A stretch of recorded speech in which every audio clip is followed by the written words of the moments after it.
नमस्कार दोस्तों, YouTube channel PKJD में आपका स्वागत है। और ये ऑनलाइन क्लास दिया जा रहा है। आप लोग मेहनत से पढ़िए, अच्छे से पढ़िए। इसका मतलब बिल्कुल उपयोग करिए। ये नहीं कि कोई मेहनत करके अगर आपको वीडियो दे रहा है तो बिल्कुल मैंने मतलब मोबाइल खोला और वीडियो देखा, इग्नोर कर दिया, उस बात को ना पढ़ें। पढ़िए, बैठ के घर पे 2 बार 3 बार कॉपी ले लीजिए, कलम ले लीजिए, ले करके बैठ के नोट बना के पढ़िए।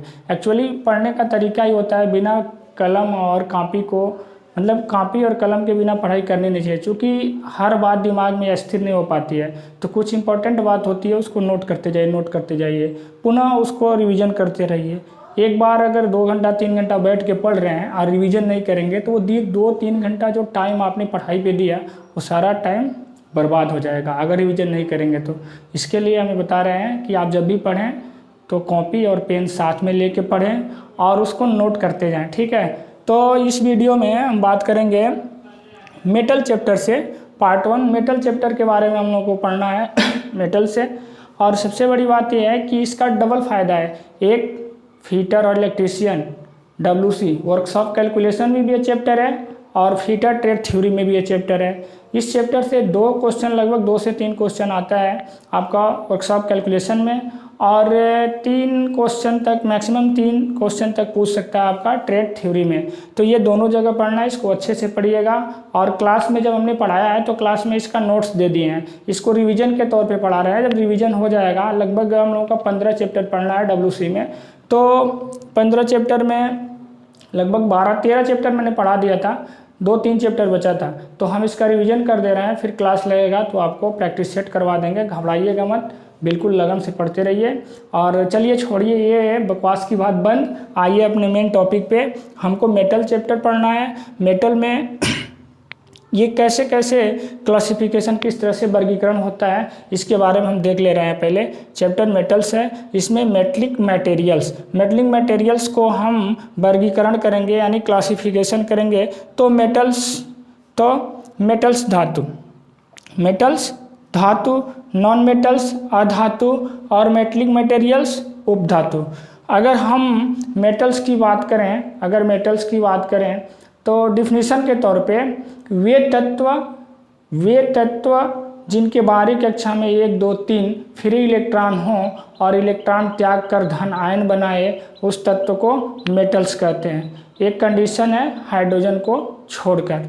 एक बार और सुन लीजिए, वे तत्व जिनके बाहरी कक्षा में 1, 2, 3 फ्री इलेक्ट्रॉन हो और इलेक्ट्रॉन त्याग करके धन आयन बनाए, वे तत्व धातु कहलाते हैं। कंडीशन हाइड्रोजन को छोड़कर। आगे नॉन मेटल्स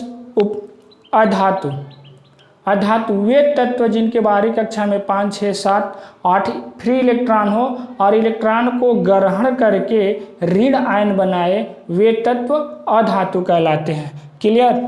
आगे मेटेलॉइड उपधातु वे तत्व जो धातु तथा अधातु दोनों का व्यवहार करे, दोनों का गुण धारण करे, उसे उपधातु श्रेणी में रखा गया है।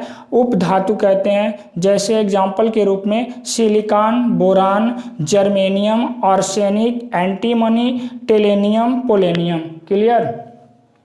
धातु की अगर बात की जाए तो धातु को भी, मेटल्स को भी 2 भागों में बांटा गया है, एक फेरस मेटल और एक non ferrous metal. Ferrous metal में हम pig iron, cast iron, wrought iron और स्टील, ये 4 तरह का होता है। और स्टील में भी 4 तरह का होता है, एक लो कार्बन स्टील, एक हाई कार्बन स्टील, एक मीडियम कार्बन स्टील और एक एलॉय स्टील। जनरली अगर सीक्वेंस में बोलेंगे तो low carbon steel, medium carbon steel, high carbon steel, alloy steel. Clear. तो हम लोग फेरस मेटल और नॉन फेरस मेटल पहले इसको देखेंगे, उसके बाद से इस पर हम चर्चा करेंगे। फेरस मेटल का अगर डिफिनीशन की हम बात करें तो फेरस मेटल को लौह धातु कहते हैं। वे धातु जिसमें मुख्यतः लोहा पाया जाता है उसे लौह धातु कहते हैं। और वे तत्व, जिसमें वे धातु या वे ऐसे बोल लेंगे कि वे धातु जिसमें लोहा मुख्यतः न हो उसे अलौह धातु कहते हैं। अलौह धातु के अंतर्गत aluminium, copper, zinc, tin, lead, silver और गोल्ड आता है। इतनी सारी और भी आता है, ईटीसी इत्यादि, ईटीसी और भी आता है, लेकिन क्वेश्चन एग्जाम में ज़्यादातर कॉपर से ही, एल्युमिनियम से और टीन, सिल्वर, गोल्ड इसी सब से देता है क्वेश्चन। तो इसलिए इसको मुख्य जो है एग्जाम के दृष्टि से उसी के बारे में हम लोग मतलब डिस्कस करेंगे, पढ़ेंगे। क्लियर? हाँ, तो हम लोग ये फेरस मेटल में पिग आयरन की अगर बात करें, हम जानना चाहें पिग आयरन की प्रॉपर्टी क्या होती है, पिग आयरन का यूज क्या होता है, पिग आयरन का प्रोडक्शन कैसे होता है, तो इसके बारे में बात करें तो इससे इम्पोर्टेंट क्वेश्चन ये बनता है, क्वेश्चन कई बार पूछा है, पिग आयरन का उत्पादन किस भट्ठी में होता है।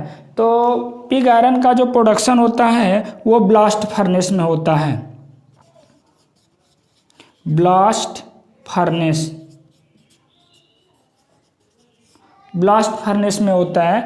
और पिग आयरन में अगर एक क्वेश्चन यहाँ से और बन जाएगा कि पिग आयरन में कार्बन की परसेंटेज क्या रहती है, तो पिग आयरन में कार्बन की परसेंटेज 4 से 5%। पिग आयरन में कार्बन की जो मात्रा होती है वो 4 से 5% होती है। और पिग आयरन को मतलब बनाते कैसे हैं, तो वो जो ये ट्रेड थ्योरी का क्लास लिया जाएगा तो उसमें डिटेल से इसके बारे में पढ़ा जाएगा, लेकिन इससे क्या क्या क्वेश्चन क्रिएट होगा उसको हम लोग देख लें। तो 2 क्वेश्चन इससे बनता है, एक पिग आयरन में कार्बन की परसेंटेज पूछ सकता है, दूसरा पिग आयरन का उत्पादन किस में होता है। तो पिग आयरन में कार्बन की मात्रा 4 से 5% होती है और पिग आयरन को ब्लास्ट फर्नेस में हम उत्पादन करते हैं। उसके बाद से पिग आयरन को हम डायरेक्टली किसी वस्तु को बनाने में नहीं, यानी डायरेक्टली पिग आयरन को हम यूज नहीं कर सकते हैं। पिग आयरन को पिघला करके फिर उसको मॉडिफाई करके तब जाके हम कच्चा लोहा बनाते हैं, या कास्ट आयरन बनाते हैं, रॉट आयरन बनाते हैं, स्टील बनाते हैं, इत्यादि अन्य सब चीज़ बनाते हैं।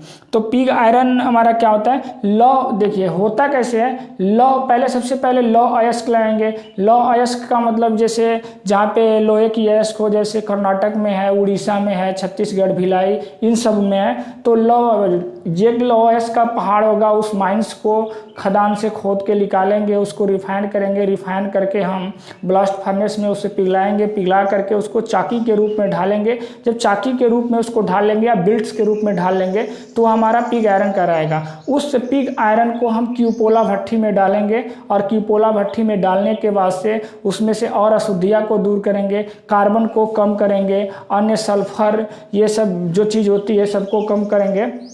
और कम करने के बाद से तब उसको कास्ट आयरन के रूप में देंगे और उस कास्ट आयरन का यूज हम करेंगे, मतलब इंडस्ट्री में भी करेंगे। जैसे अब कास्ट आयरन की बात करें तो कास्ट आयरन जो है कि क्यूपोला फर्नेस में उत्पादित किया जाता है। और कास्ट आयरन का यूज क्या होता है, तो मशीन वो या ये फाउंडेशन वगैरह वो मशीन का जो ढांचा होता है उसका निर्माण में, मशीन की बॉडी, जैसे लेथ मशीन का बेड बना होता है, पंपिंग सेट की बॉडी बनी होती है, अन्य मशीनों की बॉडी बनी होती है। क्योंकि कास्ट आयरन में जो होता है कंप्रेसिव स्ट्रेंथ बहुत ज़्यादा होता है। कंप्रेसिव स्ट्रेंथ का मतलब दबाव सामर्थ्य, और इसी कारण से हम कास्ट आयरन को मशीन की ढांचा, मशीन की बॉडी या भारी भारी मशीनों के फाउंडेशन में यूज किया जाता है। और कास्ट आयरन में कार्बन की मात्रा की बात करें तो 2% से लेकर के 4% कास्ट आयरन में कार्बन की मात्रा होती है। तो यहाँ से भी 2 क्वेश्चन आपको बन जाएगा कि कास्ट आयरन में परसेंटेज ऑफ कार्बन, यानी कास्ट आयरन में कार्बन की मात्रा कितनी होती है, तो 2 से 4%। कास्ट आयरन को किस फर्नेस में, किस भट्ठी में उत्पादित किया जाता है, तो वो क्यूपोला भट्ठी होता है। रॉट आयरन की बात करें तो रॉट आयरन का हिंदी होता है पिटवा लोहा। पिटवा लोहा जो है सबसे शुद्ध लोहा होता है। क्वेश्चन कई बार पूछा है कि सबसे शुद्ध लोहा होता है, ऑप्शन में दे देगा pig iron, cast iron, wrought iron, इनमें से सभी। सबसे शुद्धतम रूप लोहे का होता है वो रॉट आयरन होता है, क्योंकि इसमें कार्बन की मात्रा जो होती है 0.01%, सबसे कम होता है इसमें कार्बन की मात्रा। और ये सबसे इन सभी लोहा में सबसे मेलिएबल मुलायम होता है। रॉट आयरन का अगर हम बात करें यूज का, तो रॉट आयरन जैसे सामान्यतः रिवेट बनाने में, क्रेन के हुक्स बनाने में, क्योंकि ये मुलायम होता है, इसमें टेंसाइल पावर ज़्यादा होता है, टेंसाइल सामर्थ्य यानी तनाव शक्ति ज़्यादा होता है।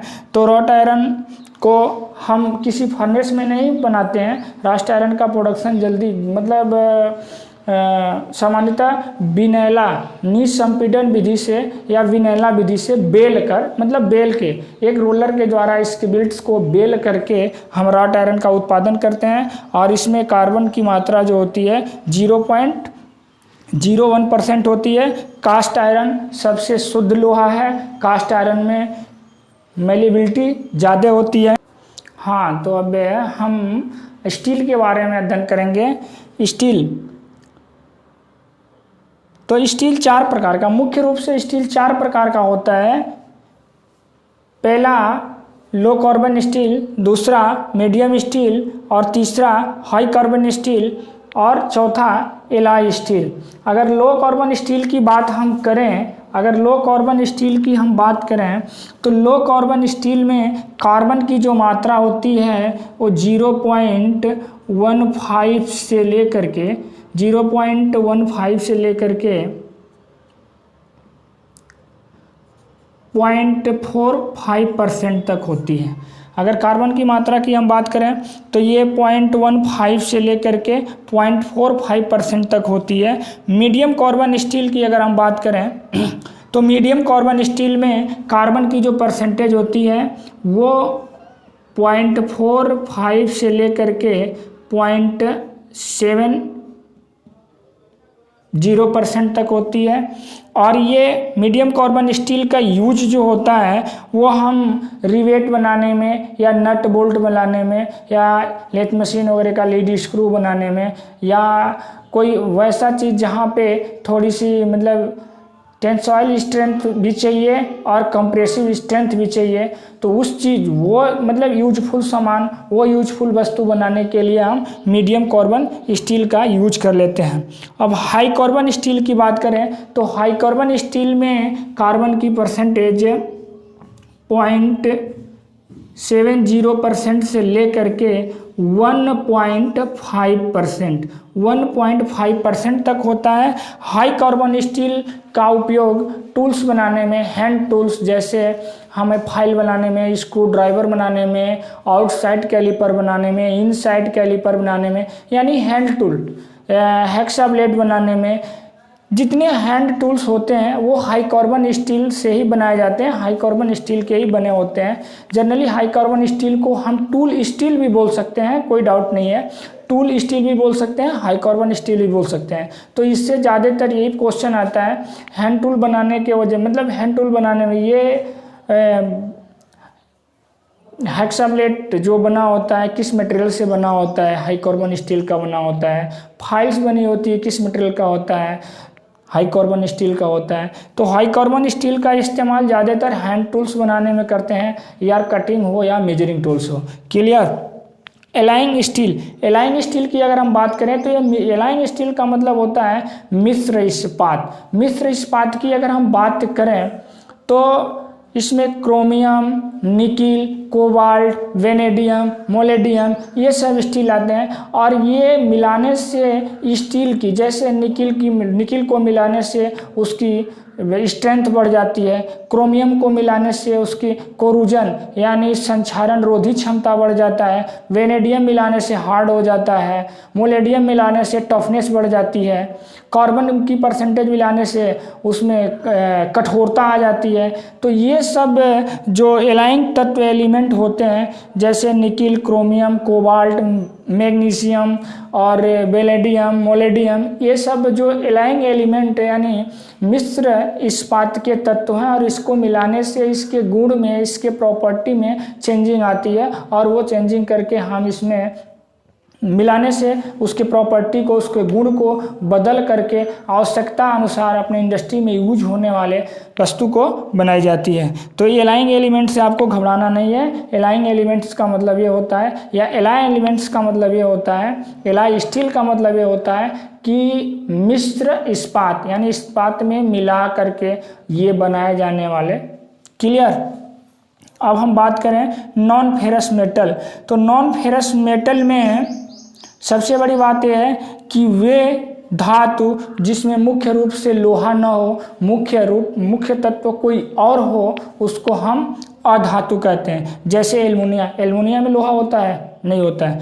Aluminium, copper, zinc, tin, lead, silver, gold, etc बहुत सारा है। लेकिन जो इम्पोर्टेंट जिससे क्वेश्चन बनता है हम उसकी यहाँ पे चर्चा कर रहे हैं, उसी की बात कर रहे हैं, न कि हम पूरा अधातु को ही लिख दें। ठीक है, पूरा हम अधातु को नहीं लिख रहे हैं, पूरा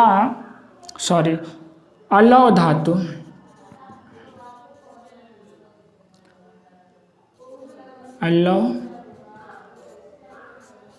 पूरे अलौह धातु के बारे में हम नहीं लिखे हैं। वे अलौह धातु को हम यहाँ डिफाइंड कर रहे हैं, उसके बारे में हम पढ़ रहे हैं, उसके बारे में हम बता रहे हैं जो परीक्षा के दृष्टि से मोस्ट हो। जैसे एल्युमिनिया से क्वेश्चन अगर देखा जाए तो ये पूछ सकता है कि एल्युमिनिया का गलनांक बिंदु क्या होता है, मेल्टिंग पॉइंट क्या होता है। तो एल्युमिनिया का गलनांक जो बिंदु होता है ये 660 होता है। एल्युमिनिया का यूज अगर पूछ दे तो एल्युमिनिया का यूज एरोनॉटिकल्स में होता है, एरोप्लेन बनाने में होता है, दवाई, सिगरेट इत्यादि के खोंगे बनाने में होता है, वायर, इलेक्ट्रिक वायर बनाने में होता है।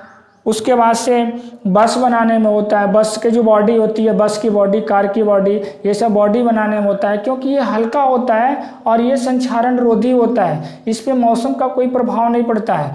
ये मानिए तो ये पृथ्वी पर सबसे अपने आप में सबसे सुरक्षित धातु है, क्योंकि ये अपने ऑक्साइड से अपना सुरक्षा कवच बना लेता है। अभी आप रखेंगे इसको, बाहर लगाइए, धूप में लगाइए, गर्मी में लगाइए, बारिश में लगाइए, सर्दी में लगाइए, ये क्या करेगा, ऑक्सीजन से ऑक्साइड बनाएगा, ऑक्सीकृत होकर ऑक्साइड बनाएगा और वो ऑक्साइड उसका एक सुरक्षा कवच हो जाएगा।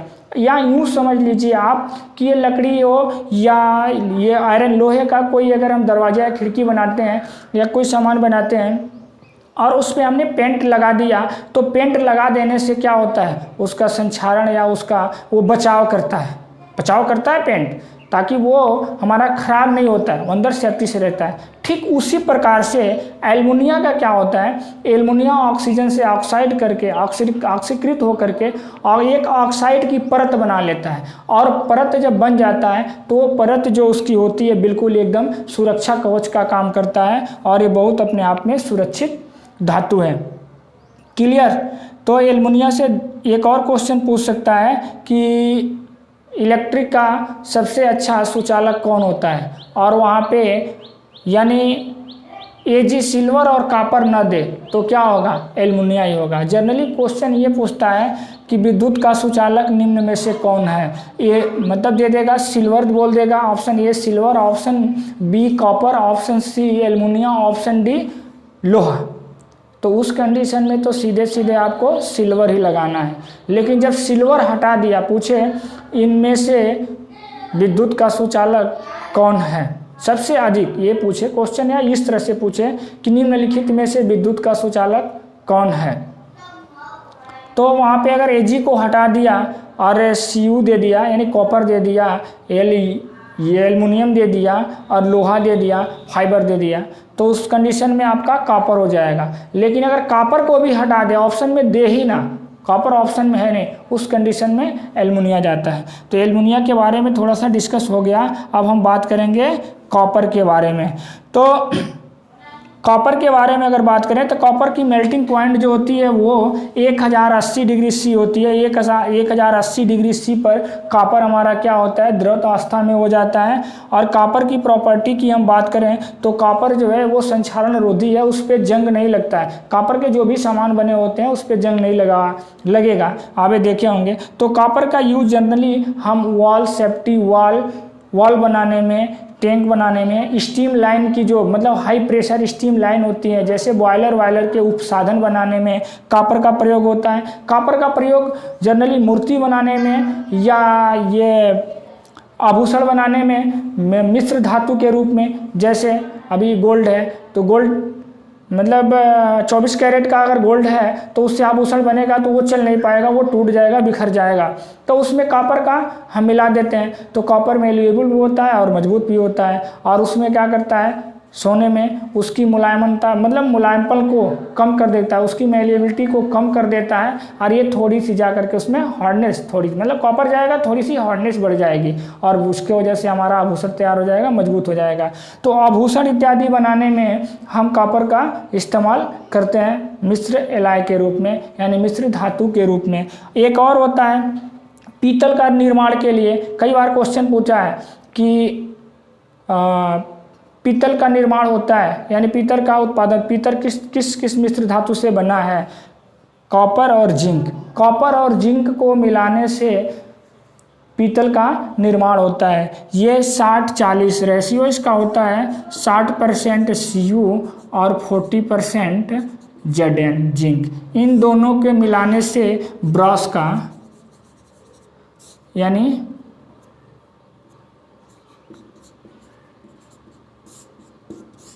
पीतल, बहुत सारा कांसा बनाने में कॉपर का यूज होता है, पीतल बनाने में, जर्मन सिल्वर बनाने में, गन मेटल बनाने में, इन सब चीज़ बनाने में। तो उसका हम एक सिस्टमेटिक ढंग से 8-10 मिश्र एलाइंग एलिमेंट्स को हम लिख देंगे, कौन कौन किसको मिलाने से क्या बनता है, वो 10 क्वेश्चन हम इम्पोर्टेंट लिख देंगे एक पास। अभी इसका जनरली मतलब रिविजन कर लिया जाए, क्लियर।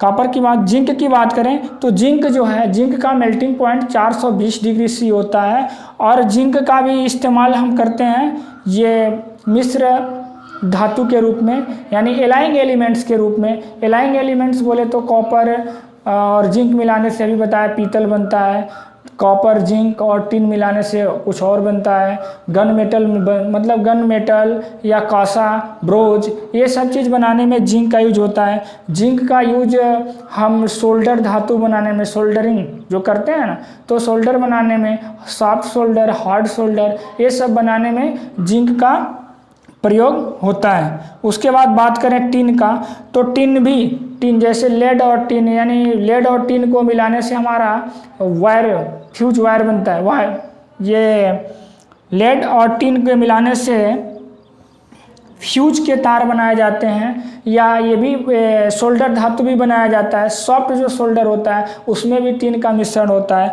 और टिन का जो मेल्टिंग पॉइंट होता है, गलनांक बिंदु होता है 100 डिग्री सी से 200 डिग्री सी तक होता है। उसके बाद लेड की बात करें तो लेड जो है धातु के श्रेणी में होता है। और एक बात शुरू में हमने बताया था कि धातु जो होती है वो विद्युत और ऊष्मा का सुचालक होती है, ये बात मैंने बताया था। लेकिन ये अपवाद है कि सीसा जो है ये विद्युत का कुचालक है, धातु होते हुए भी विद्युत का कुचालक है, लेकिन ऊष्मा का सुचालक है।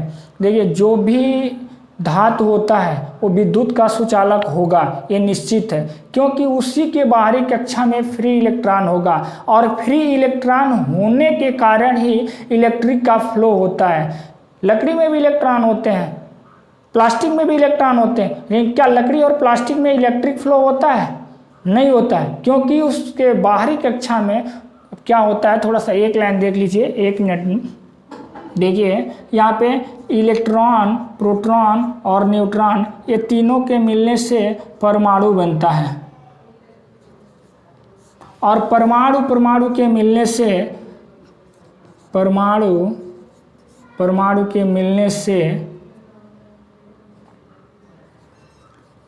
परमाणु के मिलने से अणु बनता है। अणु के मिलने से तत्व बनता है, तत्व के मिलने से पदार्थ बनता है, और उसी अगर तत्व को एक निश्चित अनुपात में मिला देंगे तो यौगिक बन जाएगा, और उसी तत्व को अनिश्चित अनुपात में मिला देंगे तो मिश्रण बन जाएगा। तो ये अलग की बात है। हम लोग बात कर रहे थे सीसा, लेड पर। तो लेड जो है हमारा धातु के श्रेणी में आता है और धातु है, लेकिन विद्युत का कुचालक है। आगे बात करें सिल्वर की, तो सिल्वर का मेल्टिंग पॉइंट 960 डिग्री सी होता है और सिल्वर विद्युत का सबसे अच्छा कुचालक है। एक्चुअली वास्तविक बात तो ये है कि सबसे अच्छा सुचालक गोल्ड होता है, लेकिन गोल्ड का हम विद्युत मतलब विद्युत सामग्री में, विद्युत सामान में हम कहीं गोल्ड का यूज नहीं करते हैं क्योंकि वो बहुत कॉस्टली है। तो इसलिए गोल्ड को हम अपवाद स्वरूप छोड़ देते हैं और सिल्वर को मानते हैं। जब भी क्वेश्चन पूछता है तो आंसर में आप सिल्वर ही दीजिएगा, गोल्ड नहीं देना है। गोल्ड किसके लिए देना है? सबसे मुलायम धातु कौन सा है या सबसे मुलायम तत्व कौन सा है, तो गोल्ड होगा। लेकिन अगर ये पूछे कि सबसे अधिक विद्युत का सुचालकता किस में होती है, तो देखिए एक हम ऑर्डर के रूप में यहाँ पे दिखा दे रहे हैं। इलेक्ट्रिक का अगर कंडक्ट होता है तो सबसे अधिक Ag में, ए ना रहा है तो उसके बाद Cu कॉपर में, ये ना रहा है ऑप्शन में तो उसके बाद एल्युमिनियम में, ये भी ना रहा है ऑप्शन में तो उसके बाद लोहा, Fe। क्लियर? तो ये इलेक्ट्रिक कंडक्ट यानी विद्युत का सुचालकता का क्रम है, ऑर्डर है, घटते हुए क्रम में, यानी सबसे अधिक इसमें होगा, उससे कम इसमें, उससे कम इसमें, उससे कम इसमें। क्लियर? ये सिल्वर की बात हो गई। सिल्वर का यूज की हम बात देखें तो मूर्ति बनाने में और फैंसी बर्तन बनाने में, और ये पॉलिश जो मतलब महंगे क्वालिटी का, ये बोले तो महंगी क्वालिटी का जो भी ये इलेक्ट्रॉनिक्स पैड आते हैं या अच्छे एरोनॉटिकल्स पैड में जो आते हैं उसमें हम ये सिल्वर का ही वायर बना रहता है, और सिल्वर के वायर का सर्किट डायग्राम, बोले तो सर्किट डायग्राम सिल्वर का यूज किया जाता है। गोल्ड की बात करें तो गोल्ड में एक क्वेश्चन सबसे मोस्ट होता है, वो क्या होता है, कभी इसका मेल्टिंग पॉइंट नहीं पूछा, लेकिन एक क्वेश्चन इसमें मोस्ट ये होता है कि सबसे अधिक मेलिएबल धातु कौन सा होता है, तो गोल्ड होता है। और देखें तो गोल्ड का सबसे अधिक अगर प्रोडक्शन होता है तो अमेरिका में, और सबसे अधिक उपभोग होता है तो इंडिया में, और सबसे अधिक इसका अयस्क जो मिलता है वो हमारा साउथ अफ्रीका में। लेकिन वहाँ की टेक्नोलॉजी ही नहीं है, फिल्टर भाई दूसरा देश करता है, दूसरा देश करता है तो दूसरा देश उसका फ़ायदा भी लेता है। क्लियर? गोल्ड के बारे में भी ऑनलाइनर क्वेश्चन दे देंगे, इसमें से सारा कंक्लूजन निकाल करके ऑनलाइनर 15 क्वेश्चन दे देंगे, आपका सारा काम बन जाएगा। ये तो जनरली कैसे क्लासिफिकेशन किया जाएगा, वर्गीकरण किया जाएगा, वो हमने करके दिखाया है। क्लियर? अब हम बात करेंगे नॉन मेटल्स। नॉन मेटल्स का मतलब अधातु। अधातु का हमने डिफिनीशन शुरू में दिया था, एक बार और सुन लीजिए। अधातु वे तत्व जिनके बाहरी कक्षा में 5, 6, 7, 8 फ्री इलेक्ट्रॉनों और इलेक्ट्रॉन को ग्रहण करके ऋणायन बनाए, वो अधातु कहलाता है।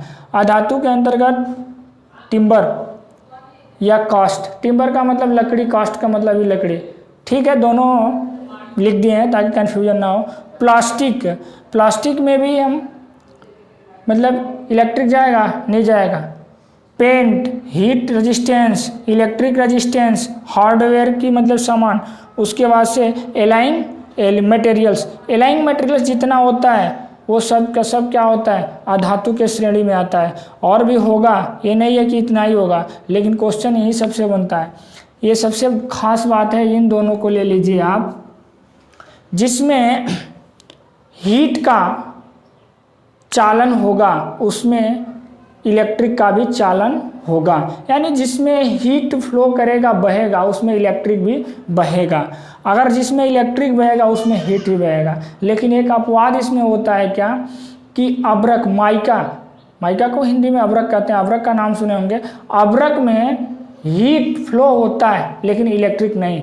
जो इलेक्ट्रिक प्रेस होता है हम लोग यूज करते हैं प्रेस करने के लिए, कपड़ों पे प्रेस लगाने के लिए, तो उसमें जो निचली उसकी परत होती है अंदर, उसमें माइका का ही लगा होता है, माइका ही लगा होता है, क्योंकि उसमें इलेक्ट्रिक जाएगा तो इलेक्ट्रिक नहीं फ्लो करता है, हीट उसमें फ्लो करता है। इसके वजह से वो हमारा गर्म हो जाता है और हीट रुक जाता है, सॉरी ये करंट रुक जाती है, जिससे हमें करंट नहीं लगता है। तो ये अपवाद है कि जिसमें मतलब हीट फ्लो कर रहा है और इलेक्ट्रिक फ्लो नहीं कर रहा है। माइका लगभग मैक्सिमम सब के सब जिसमें हीट फ्लो करता है उसमें इलेक्ट्रिक भी फ्लो करता है, जिसमें इलेक्ट्रिक फ्लो करता है उसमें हीट भी फ्लो करता है। लेकिन अभ्रक एक ऐसा धातु है जिसमें अधातु है जिसमें हीट फ्लो करेगा लेकिन इलेक्ट्रिक फ्लो नहीं करेगा। हार्डवेयर के सामान जो होते हैं वो भी, उसके बाद से एलाइंग मटेरियल्स जो भी होते हैं वो अधातु के अंतर्गत आते हैं। अगला हम बात करें अगर मेटेलाइड उपधातु की अगर हम बात करें तो उपधातु के अंतर्गत 7 आते हैं जो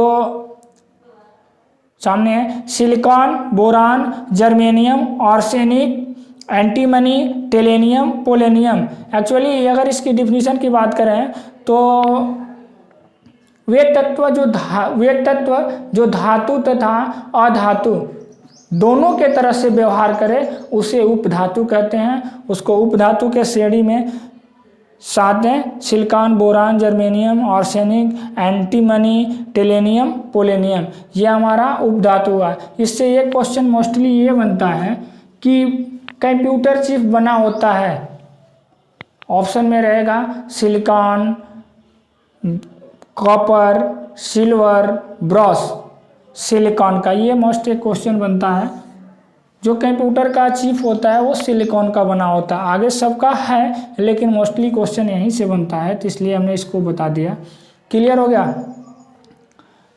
तो आइए इसके बारे में जो मोस्ट जो क्वेश्चन बन रहा है 15 ऑनलाइनर, उस पर हम डिस्कशन कर ले रहे हैं और उसके बाद से तब आगे पढ़ा जाएगा। हाँ, तो आइए मेटल चैप्टर से, जो हम लोग अभी मेटल चैप्टर के बारे में डिस्कशन किए, मेटल चैप्टर से सबसे इम्पोर्टेंट जो क्वेश्चन है, ऑनलाइनर क्वेश्चन है, इसको हमने कलेक्ट किया है और कलेक्ट करके बिल्कुल क्लियर कर दिया है कि कितना मतलब इम्पोर्टेंट क्वेश्चन कौन कौन से हैं।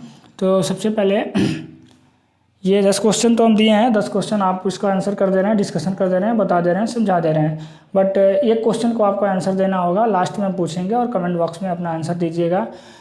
पहला क्वेश्चन ये है, सब पे स्टार लगा हुआ है, बहुत कहीं में कहीं पूछा हुआ क्वेश्चन है, ये नहीं है कि फालतू हम किताब से उठा करके रख दिए हैं, कहीं में कहीं किसी एग्जाम में आया हुआ है और हाल ही में आया हुआ है। सबसे भारी धातु होता है ओस्मियम।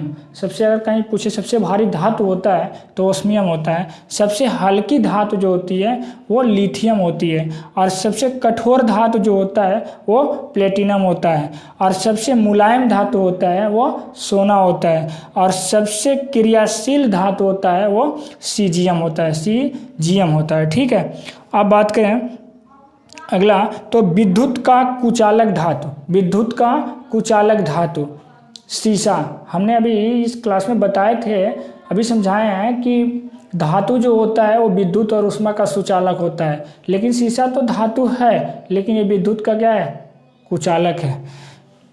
विद्युत का सुचालक अधातु, विद्युत का सुचालक अधातु ग्रेफाइट। जब अधातु में बता रहे थे तो उसमें बताए थे अधातु जो होता है वो विद्युत का कुचालक होता है, लेकिन ग्रेफाइट जो है ये विद्युत का सुचालक है। ग्रेफाइट और कार्बन ये दो हीरा के अरूपक हैं, हीरा के अपरूपक हैं। पूछता है कई बार क्वेश्चन, हीरा का अपरूपक है निम्नलिखित में से, कार्बन नहीं देगा, ग्रेफाइट दे देगा और कोई और ऑप्शन दे देगा, या ग्रेफाइट हटा करके कार्बन दे देगा, उसमें कोई और ऑप्शन जोड़ देगा। तो हीरा का दो अपरूपक होता है, ये कार्बन और ग्रेफाइट। तो ग्रेफाइट जो है अधातु के श्रेणी में आता है और ये विद्युत का सुचालक होता है। इसके बाद अगला क्वेश्चन, सबसे क्रियाशील अधातु, सबसे क्रियाशील अधातु फ्लोरीन होता है। द्रव अवस्था में पाए जाने वाला अधातु ये ब्रोमीन होता है। ब्रोमीन जो होता है वो द्रव अवस्था में पाया जाता है।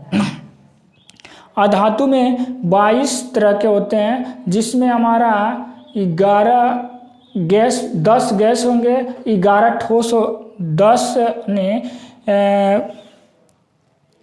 ये द्रव अवस्था में पाए जाने वाला अधातु। देखिए, एक जो होता है लिक्विड फॉर्म में होता है, 10 जो होता है सॉलिड होता है और 10 जो होता है गैस होता है। तो 10 10 20 11 गैस होता है और 10 सॉलिड होता है और एक द्रव अवस्था में होता है।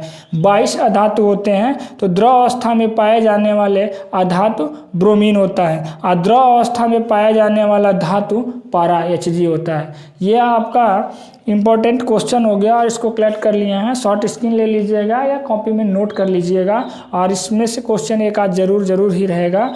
इसके बाद अगला एक हम क्वेश्चन पूछ दे रहे हैं कि सबसे भारी प्राकृतिक, लिख दे रहे हैं यहाँ पे,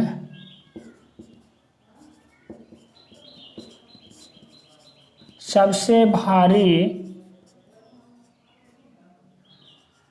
प्राकृतिक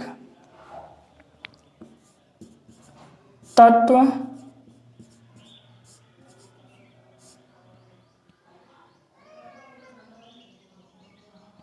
तत्व कौन होता है? इसका आपको आंसर करना है कमेंट बॉक्स में। ऑनलाइनर ये है। सबसे भारी प्राकृतिक तत्व कौन होता है? जो होगा उसका नाम लिख दीजिएगा। ठीक है, बस आज के लिए इतना ही। और ये मेटल चैप्टर्स, और कल के डेट में हम कल आपको फ्रैक्शन और सब कैलकुलेशन से फ्रैक्शन पढ़ाएंगे। और फिटर ट्रेड थ्योरी के लिए कल का हमारा क्लास होगा, पहला ही क्लास रहेगा measuring and measurement. Measuring and measurement. Clear? धन्यवाद।